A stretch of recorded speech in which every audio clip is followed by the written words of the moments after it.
오늘 우리에게 주시는 하나님의 말씀은 신약성경 누가복음 23장 1절부터 12절까지 말씀입니다.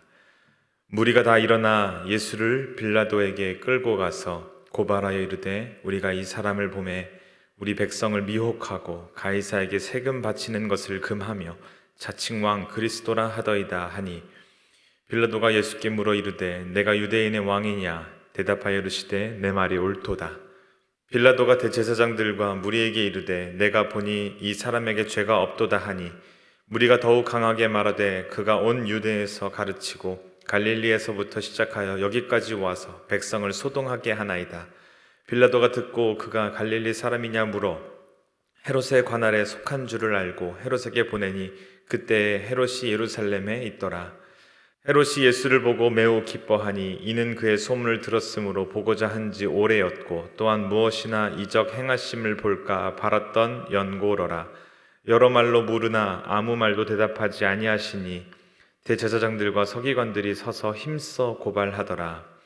헤롯이 그 군인들과 함께 예수를 업신여기며 희롱하고 빛난 옷을 입혀 빌라도에게 도로 보내니, 헤롯과 빌라도가 전에는 원수였으나 당일에 서로 친구가 되니라. 아멘. 오늘 함께 읽은 말씀을 가지고 침묵하시는 예수님이라는 제목으로 함께 하나님 말씀 나누기 원합니다. 우리는 오늘 본문에 앞서서 사내들인 공의회가 예수님을 신성모독을 범한 죄인으로 규정하는 장면을 함께 묵상했습니다. 그런데 문제는 사내들인 공의회가 예수에게 이 신성모독죄를 구형한다 할지라도 이것이 로마 법정에서 효력을 발생하지 못한다는 사실이 중요한 사실입니다. 더군다나 당시 유대는 이 로마의 식민지였고, 이 사내들인 공의회는 유다의 기관이었죠. 그래서 사형을 집행할 권한이 없었기 때문입니다. 그래서 유대의 종교 지도자들은 당시 로마의 총독이었던 이 빌라도의 이 정치적인 재판을 이용해서 예수에게 사형을 집행하고 싶었던 것입니다. 하지만 일반적인 시각으로 볼 때도 마찬가지로 이 빌라도가 볼 때도 예수의 이 죄가 자칭 하나님의 아들이라고 주장하는 것이 이 사형에 해당하는 것이 아니었음을 빌라도도 알고 있었습니다. 그래서 사내들인 공의회는 로마 사람들이 심각하게 여길 만한 죄목을 골라서 예수에게 덮어 씌우기로 결정을 합니다. 그래서 악한 지혜들을 총동원하게 되죠. 빌라도의 법정에서 사형을 언도받도록 제목들을 만들어낸 것입니다. 그들이 만든 예수의 죄목은 다음 세 가지로 나누어서 볼 수 있습니다. 첫 번째, 무엇이냐? 백성을 미혹했다라는 것입니다. 이것은 많은 무리들이 예수님을 쫓았기에 나온 이 막연한 죄목입니다. 그러나 예수님께서는 무리에게 바른 진리의 말씀을 가르쳤을 뿐이고 그 어떤 유혹이나 선동을 하지 않았음을 우리는 알고 있습니다. 물론 당시의 사람들도 다 알고 있는 사실이었고, 따라서 이 죄목은 사실 묵은 모함이었던 것으로 볼 수 있습니다. 두 번째, 사람들이 예수에게 씌운 죄목은 이겁니다. 세금 바치는 것을 금했다라는 것이죠. 기가 막힌 죄목입니다. 이들은 납세에 관해서 자신들이 제기한 논쟁을 생각하고 말한 것입니다. 하지만 예수님께서는 그때 분명히 말씀하셨죠. 가이사의 것은 가이사에게 바치라 라고 누가복음 20장에서 말씀하셨습니다. 따라서 이 죄목 역시 근거 없이 허위로 날조된 모함인 것입니다. 마지막으로 자칭 유대인의 왕이라고 예수가 스스로 말한다는 죄목을 만들었습니다. 이것은 방금 얘기했던 첫 번째와 두 번째의 죄목까지 포함하고 있는 것으로 빌라도도 이 죄목을 가지고 문제를 삼았습니다. 사실 이것도 참 말이 되지 않는 것이죠. 예수님은 세상의 왕으로 군림하시겠다는 말씀을 하신 적이 없으십니다. 그렇게 행하신 일도 없고 다만 군중들이 오해하고 따라다닌 것입니다. 오히려 예수님께서는 이런 정치적인 왕이 되길 바랬던 사람들의 그 요청을 단칼에 끊으셨습니다. 물리치셨고, 왕으로 삼으려고 할 때도 주님은 그들을 위해서 한적한 곳으로, 그들을 떠나서 피해서 한적한 곳으로 가신 것을 우리는 기억합니다. 따라서 이 사람들이 말했던 이 세 가지 죄목은 예수를 사형에 처하게 하려고 만들어낸 것임을 본디오 빌라도는 단번에 알아채게 됩니다. 그리고 예수에게 빌라도는 무죄를 선언하죠. 4절 말씀에 이르되 내가 보니 이 사람에게 죄가 없도다 라고 말합니다. 그런데 문제는 빌라도가 처해 있는 이 정치적인 상황이었습니다. 우선 빌라도가 다스리는 이 유대 지역은 로마 전체로 놓고 볼 때도 그야말로 변방에 속한 아주 작은 고을이었습니다. 더군다나 이 로마와는 굉장히 먼 곳에 떨어져 있기 때문에 만약에 폭동이나 밀란이 일어난다면은 병력을 파견할 수 없는 굉장히 정치적으로 잘 관리되어야만 하는 지역이었습니다. 빌라도에게도 정치력을 인정받기 위해서는 조용하고 평화롭게 다스리는 것이 빌라도에게도 굉장히 중요했던 것이죠. 또한 이때가 유대 민족의 큰 절기였던 유월절 기간이었기 때문에 혹시라도 예수라는 사람을 통해서 폭동이 일어나게 된다면 자신의 위치, 정치적인 입지가 흔들릴 수 있다는 그런 예민한 사안이 될까 노심초사하는 상황이었습니다. 그런데 빌라도는 그들의 말에서 갈릴리 사람이라는 힌트를 얻게 됩니다. 그런데 마침 헤롯이 예루살렘에 있다는 것을 소식을 듣게 되죠. 그래서 빌라도는 재빨리 자기에게 이런 찾아온 예수를 심판하는 일을 떼고 싶어 했습니다. 그래서 예수를 헤롯에게로 보내게 된 것이죠. 마침 예수님에 대한 소문을 듣고선 이 헤롯은 호기심을 갖고 있었다라고 성경은 말합니다. 이 헤롯은 누구냐? 헤롯 안디바이죠. 예수님께서는 그 여러 가지 질문을 하는 이 헤롯의 질문에 침묵하셨다고 성경은 말합니다. 이 헤롯 안디바는 구체적으로 헤롯 대왕의 아들이고요. 세례 요한을 죽인 장본인입니다. 비윤리적이고 매우 난폭했던 사람으로 묘사되어 있죠. 특히 자기 동생의 부인이었던 헤로디아를 아내로 맡게 되고, 그리고 특히 세례 요한으로부터 이런 부적절한 결혼을 하게 된 것에 대해서 맹렬한 비난을 받게 됩니다. 그리고 후에 헤로디아의 사주를 받고 자신을 비판하고 비난했던 세례 요한에게 참수형을 명령한 사람이 바로 헤롯 안디바입니다. 그런 악랄한 왕이었지만 백성들이 선지자로 생각하고 있던 이 세례 요한을 죽인 것에 대한 불안한 마음을 갖고 있었던 사람이 바로 이 헤롯이었습니다. 그러던 차에 헤롯은 갈릴리 지역에 예수라는 사람이 나타나서 놀라운 기적을 행하고 있다는 소식을 들었고, 예수를 이 죽었다 살아난 세례 요한이라고 생각하기까지 했습니다. 그래서 헤롯은 오래전부터 예수를 만나는 것을 원하고 있었던 것이죠. 그런데 마침 빌라도로부터 예수님에 관한 재판을 넘겨받게 되고 자신이 직접 예수를 대면할 수 있게 되자 크게 기뻤다고 성경은 말합니다. 헤롯은 예수님께서 행하신 여러 권능에 대한 소문을 들었기 때문에 이번 기회를 통해서 그 예수님이 가지고 있는 그 능력들을 직접 확인하고 싶은 그런 자신의 호기심을 만족시킬 만한 좋은 계기가 있을 것이라는 생각을 했던 것입니다. 예수 그리스도의 위대한 사역이 정치하는 사람들에게는 그저 호기심을 충족시키는 도구가 되는 그런 상황입니다. 그런 헤롯의 의도, 성격을 잘 알고 있었던 예수님은 여러 가지 질문을 하는 헤롯의 질문에 침묵으로 일관하십니다. 그러자 헤롯은 침묵하시는 예수에게서 모멸감을 느낍니다.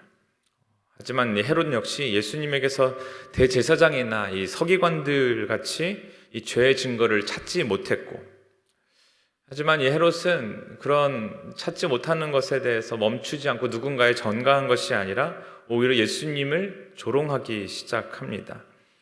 성경에 보면은 이 빛난 옷을 입고 조롱했다라고 말하는데, 이 빛난 옷은 당시 고위 직책을 맡았던 사람들이 입던 은실로 짠 흰 옷을 가리킵니다. 따라서 헤롯은 예수가 자신을 왕이라고 했다는 이 사람들의 고소의 내용들을 이용해서 예수에게 이러한 옷을 입히고는 네가 과연 왕이냐? 라고 물으면서 예수를 조롱하고 있는 것입니다.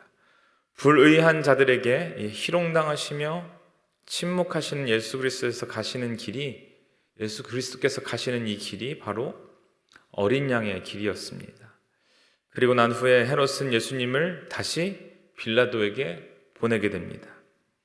이것은 헤롯이 빌라도의 권위를 인정하고 그에게 경의를 표하라는 의도는 아니었습니다. 헤롯 안디바 역시 예수님에게서 제사장들과 서기관들의 고소와 같이 그를 죽일 만한 어떤 증거도 발견할 수 없었습니다. 그러므로 자기가 처리할 수 없는 곤란한 문제를 피하려는 방법으로 예수님을 다시금 빌라도에게 보내게 된 것입니다. 이런 상황을 풍자적으로 표현하고 묘사하고 있는 말씀이 바로 오늘 본문의 12절입니다. 이렇게 말하죠. 헤롯과 빌라도가 전에는 원수였으나 당일에 서로 친구가 되니라 라고 말합니다. 이 말씀을 통해서 우리는 헤롯과 빌라도가 원래는 평소에 사이가 좋지 않았다는 것을 알 수 있습니다. 하지만 또한 이 말씀은 예수님을 죽일 만한 아무 증거를 찾지 못한 사람들이 서로 그 곤경을 벗어나기 위해서 책임을 전가하는 과정 안에서 그들이 서로 일치된 행동을 비꼬는 장면이 바로 오늘 12절 말씀인 것이죠. 그래서 오늘 묵상은 헤롯 안디바와 이 본디오 빌라도도 예수가 무죄하다는 이 내부적인 판결을 내렸다는 사실에 주목하고 있는 것입니다. 그런데 무죄가 유죄로 뒤바뀌는 것은 오로지 이 폭동, 이 밀란이 일어날 것을 염려한 빌라도와 헤롯의 이 정치적인 문제였습니다. 그런데 예수님께서는 그런 사람들의 정치인들의 정치 노름에 한복판에서도 흔들리지 않으셨습니다. 침묵하셨고 하나님께서 부여하신 어린 양 십자가의 길을 묵묵히 걸어가셨습니다. 우리는 사순절 기간을 보내고 있습니다. 예수님께서 걸어가신 길을 묵상하는 기간입니다. 예수님께서 불의에 대해서 선택하신 방법, 세상을 이기는 방법은 힘의 논리로, 불의에 대해서 힘의 논리로 맞서서 싸우는 것이 아니었습니다. 불합리하고 모함 앞에서 예수님께서는 침묵하셨습니다. 맡겨진 십자가를 지고 묵묵히 걸어가는 것이 바로 불의에 대한 예수님의 방법이었습니다. 여러분이 진 십자가는 무엇입니까? 십자가를 지고 걸어가는 것은 결코 쉬운 일이 아닙니다. 모함이 있습니다. 조롱도 있고 핍박도 있을 것입니다. 인간적으로는 그런 대우를 받는다는 것 참을 수가 없죠. 그 모함 앞에 변호하고 싶어지고 그것을 해소하고 싶어지고 자유롭고 싶어 하는 것이 바로 인간의 당연한 반응일 것입니다. 하지만 예수님은 그러지 않으셨습니다. 우리의 삶 속에서 우리는 본질이 아닌 것들에 너무나도 쉽게 반응하고 있는 건 아닌지 오늘 말씀을 통해 생각해 보기 원합니다. 하나하나 사건마다 반응하는 것은 어찌 보면 지혜롭지 못한, 하나님이 기뻐하시지 않는 방법일 수 있다는 것입니다. 그래서 우리는 그런 인생의 어려움 가운데 어떻게 반응해야 할지 하나님께 지혜를 구해야 할 필요가 있다는 것이죠. 이 사순절 기간입니다. 모든 세상의 조롱과 핍박에 침묵하시는 예수님을 묵상하는 여러분들 되시기를 바랍니다. 생명을 얻기 위해서 모든 조롱과 핍박을 참아내시고 조용히 걸어가셨던 그 어린 양 예수님의 길을 걸어가기로 결단하는 저와 여러분 되시기를 주님의 이름으로 간절히 축원합니다. 아멘. 함께 기도하시겠습니다. 함께 기도하실 때 하나님, 예수님께서 불의에 맞서 싸우신 방법은 힘의 논리로 맞서는 것이 아님을 보게 하시니 감사합니다. 하나님의 자녀로 받아야 할 영광을 위하여 고난도 함께 받아야 함을 우리가 잘 알지인데 그것을 기억하며 거룩한 성도의 삶 가운데 찾아오는 이 조롱과 핍박 가운데서도 흔들리지 않고 주님께서 부여해 주신 사명의 길을 묵묵히 걸어가는 굳은 믿음과 용기를 더하여 주시옵소서라고 우리 함께 말씀을 기억하면서 함께 기도하며 나아갑시다. 기도합니다. 사랑과 은혜가 풍성하신 하나님 아버지, 하나님 예수님께서 걸어가셨던 그 길은 하나님 불의에 대하여 함께 싸우셨던 것이 아니라 침묵하셨던 것을 오늘 말씀을 통해서 우리가 깨닫게 하시니 감사를 드립니다. 거룩한 하나님의 자녀로 사명을 부여받은 하나님의 백성으로서 살아가는 그 길에 하나님 예수님과 같이 우리가 겪게 될 조롱과 핍박이 있을 줄 압니다. 우리의 삶이 그러한 억울함 가운데 우리 놓여진다 할지라도 하나님, 우리가 마땅히 해야 될 자세는 그것과 싸워 이기는 것이 아니라 하나님 그 사명 앞에서 묵묵히 그 십자가를 지며 걸어가는 그 예수님의 모습이 우리가 마땅히 행해야 될, 걸어가야 될 길임을 오늘 말씀을 통해 말씀하여 주시니 감사를 드립니다. 하나님, 우리가 반응해야 될 것들에 반응하게 하셔서 작은 일에 나의 자존심을 되찾기 위해서 하나님 그 모든 목적을 두는 것이 아니라 하나님, 나를 통하여 하나님을 영화롭게 하며 하나님의 사랑을 전하며 하나님, 우리 이 땅에 부르신 이웃을 사랑하며 하나님의 복음으로 세상을 널리 하나님의 백성으로 삼아가는 그 귀한 하나님의 사명에 우리가 인내하며 하나님 걸어가는 귀한 은혜가 우리에게 있기를 간절히 원합니다. 사순절 기간 그 예수님의 십자가의 길, 하나님 어린 양 그 침묵하시며 걸어가셨던 그 예수님의 그 마음을 우리가 기억함으로 말미암아 정말 참된 성도의 삶을 살아갈 수 있도록 주 역사하여 주시옵소서. 나의 모든 억울함들 주님께서 하시고 그 영광 가운데 그 고난까지도 우리가 마땅히 겪어낼 것을 우리가 깨닫게 하심으로 말미암아 우리에게 주어진 모든 어려움들을 주의 사랑과 주의 은혜로 넉넉히 이기며 살아갈 수 있는 주의 모든 백성 될 수 있도록 주여 역사하여 주시옵소서. 이제는 우리 주 예수 그리스도의 은혜와 하나님 아버지의 사랑하심과 성령님의 교통하심이 조롱과 핍박을 당하면서도 침묵하시고 하나님의 계획 앞에 순종하셨던 그 어린 양 되신 예수 그리스도의 삶을 바라보며 그 여정에 동참하며 거룩한 성도의 삶을 살아가기로 결단하며 나아가는 신촌의 모든 성도님들 머리 위에 이제로부터 영원토록 함께 하옵시기를 간절히 축원하옵나이다. 아멘.